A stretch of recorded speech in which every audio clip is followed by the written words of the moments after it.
Shalom Bapak Ibu Saudara yang saya kasih dalam Tuhan, apa kabar hari ini? Saya percaya kita semua dalam keadaan sehat, baik dan diberkati oleh Tuhan. Puji Tuhan, hari ini kita masih beribadah secara online. Artinya kita belum bisa untuk berkumpul bersama-sama. Bukan ibadahnya yang ditiadakan, tetapi pertemuan ibadahnya yang diganti metodenya. Ini sesuai dengan arahan dari pemerintah, karena kita sebagai warga negara yang baik tentu kita mentaati himbauan dari pemerintah untuk memutus mata rantai penyebaran virus corona ini. Nah, Bapak Ibu yang dikasihi Tuhan, saya berharap saudara tetap menjalin persekutuan saudara dengan Tuhan setiap hari, karena itu adalah ibadah kita. Jadi metode saja yang berubah. Pertemuan ibadah di gereja untuk saat ini sementara diliburkan, diganti dengan pertemuan di rumah masing-masing. Saya percaya bahwa dimanapun kita berada, walaupun di rumah beserta dengan keluarga, saya percaya Tuhan ada bersama-sama dengan kita semua. Nah, hari ini Bapak Ibu yang dikasihi Tuhan, kita akan melanjutkan pembahasan kita, khususnya mengenai sikap kita anak-anak Tuhan ketika kita menghadapi badai. Dari peristiwa yang dialami oleh para murid, kita belajar bahwa yang pertama, Tuhan Yesus menginginkan kita sebagai murid-muridnya untuk tenang dalam menghadapi badai. Nah, hari ini kita akan belajar hal yang kedua yang kita perlukan ketika kita sedang menghadapi badai. Nah, belajar dari apa yang dialami oleh para murid, kita akan melihat bersama-sama, khususnya di dalam Markus pasal yang keempat, ayatnya yang ke-40. Saya percaya saudara sudah tahu ceritanya tentang bagaimana murid-murid dihempas badai dalam pelayaran mereka, dan Tuhan Yesus tertidur pada waktu itu di buritan kapal. Ketika Tuhan Yesus dibangunkan oleh para murid, dengan satu teriakan para murid yang berkata, "Guru, engkau tidak peduli kalau kami binasa." Nah, akhirnya dalam ayat 40 kita temukan satu kalimat yang luar biasa, di mana setelah Tuhan Yesus meredakan badai, Tuhan berkata, lalu ia berkata kepada mereka, "Mengapa kamu begitu takut? Mengapa kamu tidak percaya?" Murid-murid pada waktu itu mengalami ketakutan yang luar biasa, dan Tuhan Yesus tahu akan hal itu. Dan ternyata pengalaman ini tidak hanya terjadi satu kali. Dalam pembacaan yang lain, khususnya di dalam Matius pasal yang ke-14 ayat 26 dan 27, murid-murid juga mengalami satu peristiwa yang hampir sama, di mana pada waktu itu mereka sedang berlayar dan mereka menghadapi badai. Dan pada waktu itu Yesus berjalan di atas air, dan Petrus ketika itu dia berkata kepada Tuhan, "Guru, kalau memang itu engkau, suruhlah aku berjalan di atas air." Dan pada waktu itu Yesus menyuruh Petrus untuk berjalan di atas air. Tapi di tengah perjalanannya itu Petrus terjatuh. Petrus mulai khawatir, mulai takut, sehingga dia mulai tenggelam. Dan pada waktu itu Yesus berkata, khususnya di dalam ayat yang ke-27, tetapi segera Yesus berkata kepada mereka, "Tenanglah, aku ini, jangan takut." Nah, saudara, dari dua peristiwa yang dialami oleh para murid ini kita belajar bagaimana kita menyikapi badai yang sedang terjadi dalam kehidupan kita. Yaitu kita diminta oleh Tuhan untuk kita jangan takut, saudara. Murid-murid mengalami ketakutan yang luar biasa.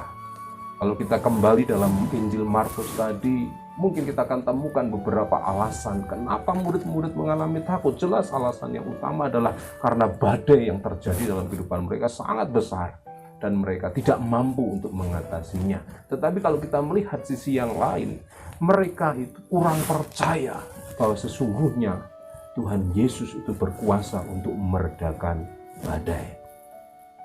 Murid-murid kurang percaya akan hal itu. Mereka berusaha dengan kekuatan mereka sendiri, dengan pengalaman mereka sendiri untuk mengatasi badai. Tetapi perjuangan mereka sia-sia, karena badai tidak bisa ditaklukkan dengan kekuatan mereka sendiri. Bapak Ibu yang dikasihi Tuhan, seringkali kita anak-anak Tuhan juga mengalami seperti apa yang dialami oleh para murid. Kita berusaha dengan kekuatan kita, pengalaman kita, tetapi tidak bisa banyak membantu hidup kita. maka kita seringkali juga akhirnya mengalami ketakutan. Oleh karena itu, Bapak Ibu yang dikasihi Tuhan, kita perlu belajar hal ini, saudara, bagaimana mengatasi badai, yaitu jangan kita menjadi takut. Memang sekali lagi secara teori mudah diucapkan, tetapi itu sulit sekali kita lakukan karena kita sebagai manusia kadangkala diliputi dengan rasa takut. Takut akan masa depan, takut akan banyak hal, takut akan sakit, takut akan virus corona, dan banyak hal, saudara. Nah, hari ini kita akan belajar bagaimana cara kita untuk mengatasi yang namanya rasa takut. Saya percaya kita semua bisa untuk mengatasi rasa takut itu. Ya, ada dua hal yang akan kita pelajari. Yang pertama, mengatasi rasa takut itu adalah dengan menguatkan iman kita kepada Tuhan Yesus. Ya, ketakutan bisa dikalahkan dengan iman. Kita melihat orang-orang Israel pada zaman Raja Saul, mereka ketakutan ketika mereka berjumpa dengan yang namanya Goliat. Bahkan Saul pun juga takut melihat yang namanya Goliat. Ya, ketakutan menghimpit hidup mereka, menguasai hidup mereka. Tetapi puji Tuhan kita melihat ada sosok yang bernama Daud. Iman Daud itu luar biasa. Dia tidak melihat besarnya Goliat yang menantang umat Israel, tapi dia melihat Tuhan yang jauh lebih besar daripada Goliat. Ya, walaupun Tuhan tidak terlihat, tetapi Daud melihat bahwa Tuhan yang dia sembah jauh lebih besar daripada semuanya. Itulah iman, Bapak Ibu. Ya, iman itulah diperlukan untuk mengatasi rasa takut. Iman untuk percaya akan pemeliharaan Tuhan. Iman percaya bahwa Tuhan selalu menyertai kehidupan kita. Di dalam Perjanjian Lama, khususnya dalam Ulangan pasal 31 ayat 6 dikatakan, kuatkan dan teguhkanlah hatimu, janganlah takut dan jangan gemetar, karena mereka, sebab Tuhan Allahmu, dialah yang berjalan menyertai engkau. Dia tidak akan membiarkan engkau dan tidak akan meninggalkan engkau. Ya. Kemudian kita bisa membaca lagi dalam Yesaya pasal yang ke-41 ayat yang ke-10. Janganlah takut sebab aku menyertai engkau. Janganlah bimbang sebab aku ini Allahmu. Aku akan meneguhkan, bahkan akan menolong engkau. Aku akan memegang engkau dengan tanganku yang membawa kemenangan. Dalam Perjanjian Lama ini kita melihat bahwa orang-orang Israel diberikan satu jaminan penyertaan Tuhan yang luar biasa. Tetapi kalau kita belajar sejarah orang-orang Israel, ternyata penyertaan Tuhan itu tidak selama-lamanya berlangsung atau terjadi dalam kehidupan mereka. Penyertaan Tuhan sangat bergantung dalam kondisi orang-orang Israel. Ketika mereka taat akan firman Tuhan, maka mereka merasakan penyertaan Tuhan. Tetapi ketika mereka tidak taat, maka Tuhan undur dari kehidupan orang-orang Israel. Ya, sehingga Daud begitu ketakutan ketika suatu saat dia kedapatan berzinah dengan Batseba dan Tuhan menghukum Daud pada waktu itu. Satu kalimat yang Daud ucapkan ialah, jangan ambil rohmu dari kehidupanku.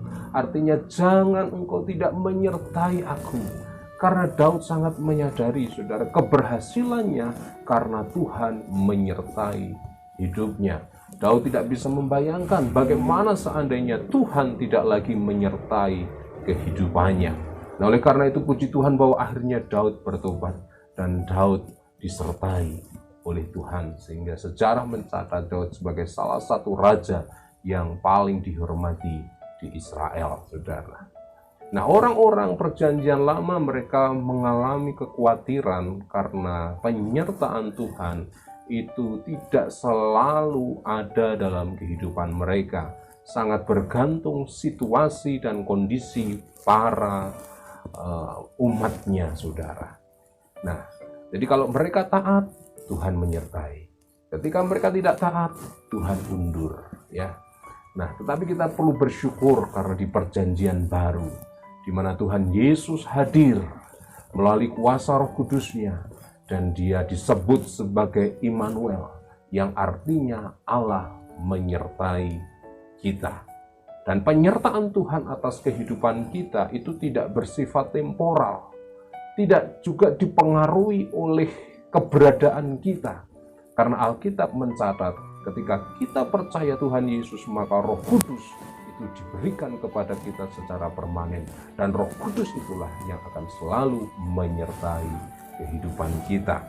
Di dalam Matius pasal 28 ayat 20 bagian B di sana dikatakan, dan ketahuilah aku menyertai kamu senantiasa sampai kepada akhir zaman. Ada kata senantiasa di sini, artinya terus menerus Tuhan menyertai sampai zaman ini berakhir, ya, sampai nafas terakhir kita atau sampai kedatangan Tuhan, Dia akan selalu menyertai kita. Di dalam Ibrani pasal 13 ayat 5 bagian B di sana juga dikatakan, karena Allah telah berfirman, aku sekali-kali tidak akan membiarkan engkau, dan aku sekali-kali tidak akan meninggalkan engkau. Dikatakan, aku sekali-kali tidak akan meninggalkan engkau. Sebuah janji yang luar biasa. Seringkali saya sampaikan bahwa Tuhan tidak pernah berjanji bahwa sebagai umatnya kita akan bebas dari masalah badai kehidupan. Tetapi satu hal janji Tuhan yang perlu kita imani adalah bahwa di tengah badai, di tengah masalah, Tuhan selalu menyertai kehidupan kita. Sekali-kali pun tidak pernah Dia meninggalkan hidup kita, ya. Nah, bagaimana caranya? Tuhan kan tidak terlihat. Nah, itulah iman, saudara. Iman artinya melihat apa yang tidak terlihat. Tuhan tidak terlihat, tetapi kita percaya Dia ada. Itulah iman. Nah, kuatkan iman kita agar kita bisa mengalahkan rasa takut. Kuatkan iman kita untuk percaya bahwa apa yang Yesus sampaikan itu benar-benar ya dan amin. Kalau Dia berkatakan menyertai kita, maka percayalah bahwa Dia menyertai kita. Ada lagu anak-anak sekolah minggu yang luar biasa, yang kalimatnya seperti ini, kiri kananku ada Tuhan, sekelilingku ada Tuhan. Anak-anak Tuhan, kita harus percaya bahwa dimanapun kita berada, Tuhan selalu menyertai kita. Dia tidak hanya menyertai, tetapi Dia juga akan menolong kita, mencukupkan kebutuhan kita di saat situasi yang sulit seperti ini.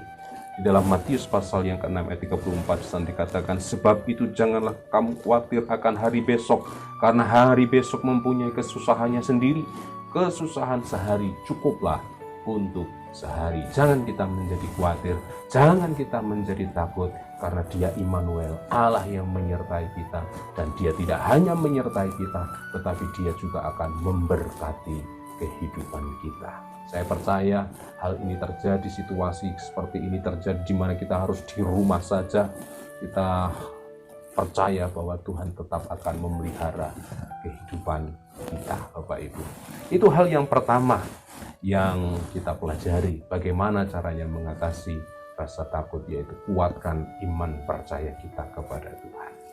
Hal yang kedua yang bisa kita pelajari adalah bagaimana caranya kita mengatasi rasa takut, ya, karena sekali lagi saudara, walaupun mungkin kita sudah belajar beriman, belajar percaya, toh kadangkala ketika sesuatu yang buruk itu terjadi kita menjadi takut dan lain sebagainya, mulai rasa takut itu datang dalam kehidupan kita. Maka saudara, hal yang kedua yang kita harus lakukan adalah mari kita belajar untuk mengelola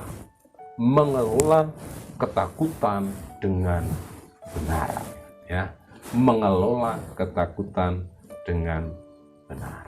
Nah, bagaimana caranya mengelola ketakutan, saudara? Mengelola ketakutan yang pertama caranya adalah dengan menyadari bahwa sebenarnya apa yang kita takutkan itu belum tentu terjadi, ya. Ketika saudara mungkin batuk, aduh, aku takut aku kena corona. Pertanyaannya, apakah setiap batuk itu pasti corona? Belum tentu, saudara yang dikasihi Tuhan. Bisa saja mungkin karena kita alergi, bisa saja karena mungkin kita masuk angin biasa. Nah, ketakutan itu belum tentu terjadi. Artinya, apa yang kita takutkan itu belum tentu terjadi, saudara. Nah, Ada seorang yang bernama Zig Ziglar. Dia ini seorang motivator anak Tuhan yang luar biasa. Dia pernah menyampaikan bahwa apa sih yang membuat manusia itu takut? Nah, dalam survei yang dilakukannya adalah dikatakan 40% manusia itu takut kepada kecemasan yang tidak pernah terjadi. 30% terhadap pengalaman masa lalu, mungkin mengalami trauma-trauma di masa lalu, fobia, ya. 12% itu takut karena kritikan, takut dikritik. 10% itu takut karena penyakit, dan 8% takut karena masalah yang sedang terjadi. Kita melihat bahwa sebagian besar orang itu takut akan sesuatu yang sebetulnya tidak pernah terjadi atau belum terjadi. Padahal kalau kita mau jujur ya saudara, kita kan tentu tidak ingin apa yang kita takutkan itu terjadi. Nah, oleh karena itu lebih baik tidak usah takut. Tidak usah berpikir terlalu jauh. Tadi kan kita sudah pelajari, kesusahan sehari cukup untuk sehari. Nah, oleh karena itu Bapak Ibu yang dikasihi Tuhan, mengelola ketakutan yang pertama adalah menyadari bahwa apa yang kita takutkan belum tentu terjadi. Yang kedua, mengelola ketakutan dengan benar itu adalah menyadari bahwa setiap masalah punya solusinya masing-masing dan tidak ada masalah yang abadi. Ya, setiap masalah yang Tuhan izinkan terjadi dalam kehidupan kita pasti ada solusinya. Dan tidak ada masalah yang sifatnya itu abadi, artinya terus-menerus.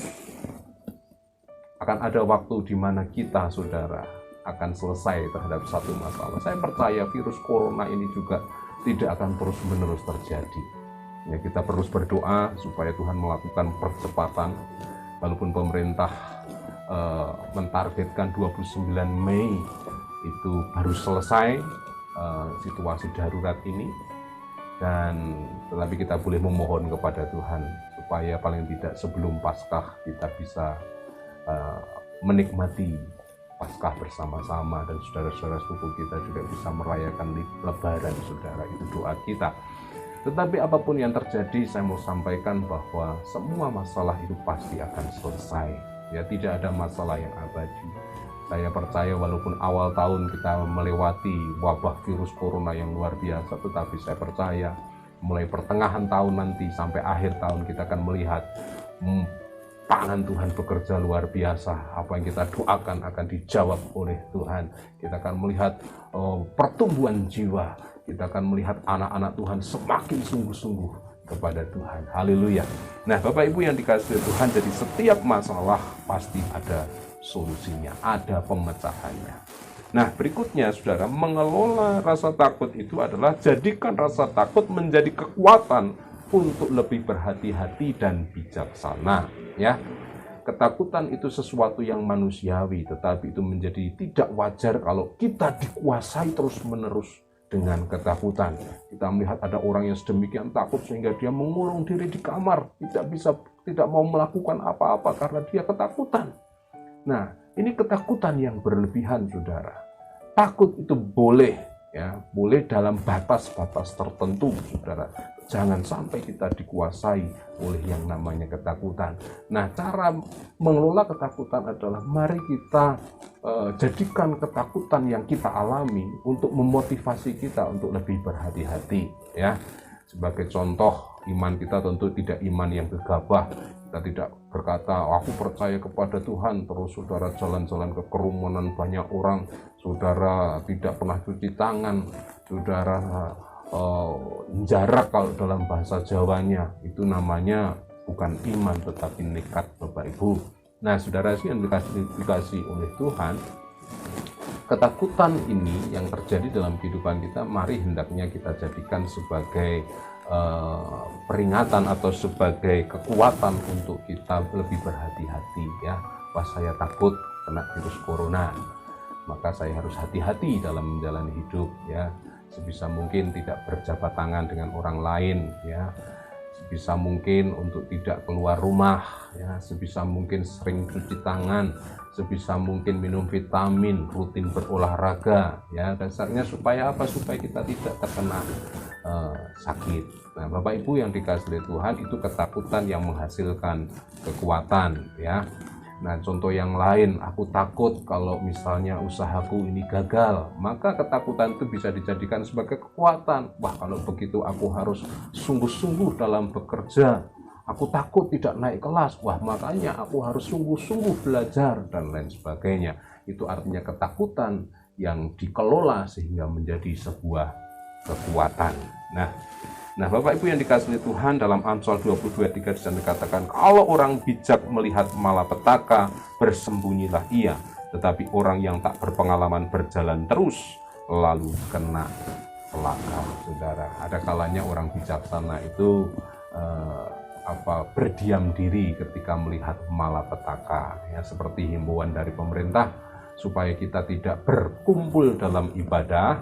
Itu bukan berarti kita kurang iman, saudara, tetapi itu kita sedang belajar menjadi orang yang bijaksana, ya. Bukan kita takut tertular, tidak, saudara, tetapi tentunya karena kita ingin menjadi orang yang bijaksana, ya. Nah, Bapak Ibu, saudaraku yang dikasihi Tuhan, itu caranya mengelola rasa takut, ya. Nah, yang terakhir, saudara, mengelola rasa takut dengan benar yaitu menyadari bahwa Tuhan Yesus tetap akan intervensi dalam setiap masalah yang sedang terjadi. Saya percaya semuanya ini diizinkan oleh Tuhan, dan Dia adalah Allah yang berdaulat, saudara. Dia tetap akan menyertai kehidupan kita. Alkitab katakan pencobaan-pencobaan yang kita alami adalah pencobaan biasa yang tidak pernah melebihi kekuatan kita. Allah itu setia, maka Dia akan memberikan kepada kita jalan keluar. Nah, Bapak Ibu yang dikasihi Tuhan, semua peristiwa yang terjadi dalam kehidupan kita, semua masalah yang terjadi bahkan di dalamnya virus corona yang sedang Tuhan izinkan, ini semua adalah seizin daripada Tuhan. Tetapi yakin dan percaya, bagi kita anak-anak Tuhan selalu ada intervensi Tuhan.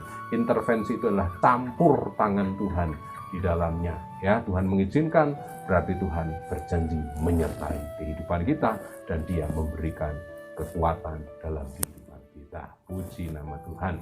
Bapak Ibu yang dikasihi Tuhan, khotbah hari ini akan saya akhiri dengan himbauan dari Bapak Ketua BPH kita menyikapi kondisi yang sedang terjadi akhir-akhir ini.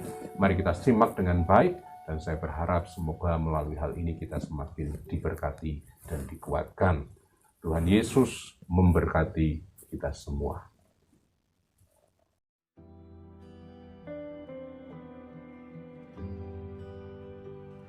Shalom, saya Pendeta Rubin Adi Abraham, Ketua Umum Sinode Gereja Bethel Indonesia. Ada 4 hal penting yang ingin saya umumkan. Yang pertama, saya berterima kasih untuk gereja yang telah mengikuti himbauan untuk tidak melakukan pertemuan ibadah di gedung, tetapi di rumah-rumah untuk memutus penyebaran mata rantai COVID-19. Tetapi sampai kapan hal ini akan berlangsung? Jawabannya, ikutilah instruksi pemerintah. Karena pemerintah menurut Roma 13 ayat 4 adalah hamba Tuhan untuk kebaikan kita. Dan pemerintah telah melakukan tugasnya dengan baik, dan kita harus belajar taat. Yang kedua, kita telah sepakat dari Majelis Pertimbangan dan juga Badan Pekerja Harian GBI untuk melakukan perjamuan kudus pada ibadah Jumat Agung, yaitu pada tanggal 10 April yang akan datang. Bila belum diizinkan di gedung gereja, maka kita tetap melakukannya di rumah-rumah. Nah, dalam hal ini jemaat harap mempersiapkan roti dan anggur. Namun bila mana kesulitan, maka roti bisa diganti misalnya dengan crackers atau kue kering, dan anggur bisa diganti dengan minuman yang berwarna merah ataupun dengan teh. Yang kita pentingkan bukan simbolnya, tetapi maknanya pada situasi darurat ini. Yang ketiga, para gembala sidang bisa memimpin ibadah perjamuan kudus itu secara online dan disiarkan kepada seluruh anggota jemaatnya, terutama pada waktu memimpin sakramen perjamuan kudus itu tentunya. Tetapi yang keempat, bila mana ada jemaat-jemaat yang tidak bisa melaksanakan ibadah secara online, maka pertemuan tetap dilakukan di rumah-rumah. BPH GBI akan membuatkan liturgi ibadah yang akan kirimkan secara digital melalui WhatsApp group atau sarana yang lain, supaya setiap kepala keluarga, bapak dibantu oleh istrinya, mengumpulkan anak-anaknya di dalam doa bersama. Nanti akan ada tuntunan tentang doa, pujian penyembahan, lalu pembacaan firman, sharing. Dan pada waktu perjamuan kudus, saya akan memimpin melalui rekaman video yang akan dikirim melalui WA Group dan disebarkan ke seluruh Indonesia. Saya akan menyampaikan perihal makna perjamuan kudus, lalu saya akan memimpin sakramen perjamuan kudus itu dan diikuti oleh seluruh keluarga yang ada di Indonesia. Saudara, mari kita berdoa setiap jam 9 malam supaya wabah COVID-19 ini bisa segera berlalu dari bumi Indonesia dan di antara bangsa-bangsa. Mohon pengampunan dan belas kasihan Tuhan agar badai ini segera berlalu. Tuhan memberkati. Baik Bapak Ibu, kita sudah menyaksikan himbauan dari Bapak Ketua BPH kita. Jadi saya berharap kita tetap bisa mengadakan Jumat Agung. Dalam Jumat Agung kita bisa perjamuan kudus dan nanti mekanismenya akan kita atur bersama-sama. Dan kita berharap supaya perayaan Paskah bisa tetap dilakukan. Nanti kita lihat caranya bagaimana, tetapi yang jelas saya percaya bahwa Tuhan pasti akan menolong kita. Maju terus di hadapan Tuhan, bersama-sama dengan Tuhan kita akan lakukan perkara-perkara yang besar. Tuhan Yesus memberkati saudara. Puji nama Tuhan. Haleluya. Mari kita berdoa. Tuhan Yesus, terima kasih, biarlah kebenaran firman-Mu ini akan menolong kehidupan kami. Kami telah melihat langkah-langkah yang harus kami lakukan ketika kami menghadapi badai. Tolong kami agar kami tetap tenang menghadapi badai, dan tolong kami supaya kami tidak takut dalam menghadapi badai ini. Kuatkan iman percaya kami bahwa Engkau selalu menyertai kehidupan kami, dan tolong kami untuk kami bijaksana dalam mengelola ketakutan, sehingga ketakutan tidak membuat kami semakin terpuruk, tetapi ketakutan justru akan memberi kami kekuatan untuk kami melakukan, memikirkan sesuatu yang baik untuk kehidupan kami. Hamba-Mu berdoa untuk seluruh umat-umat-Mu dimanapun mereka semua berada. Kiranya Tuhan memberkati kami semua. Dalam nama Tuhan Yesus Kristus. Semua kita yang diberkati Tuhan, katakan bersama-sama. Amin. Shalom. Salam sehat.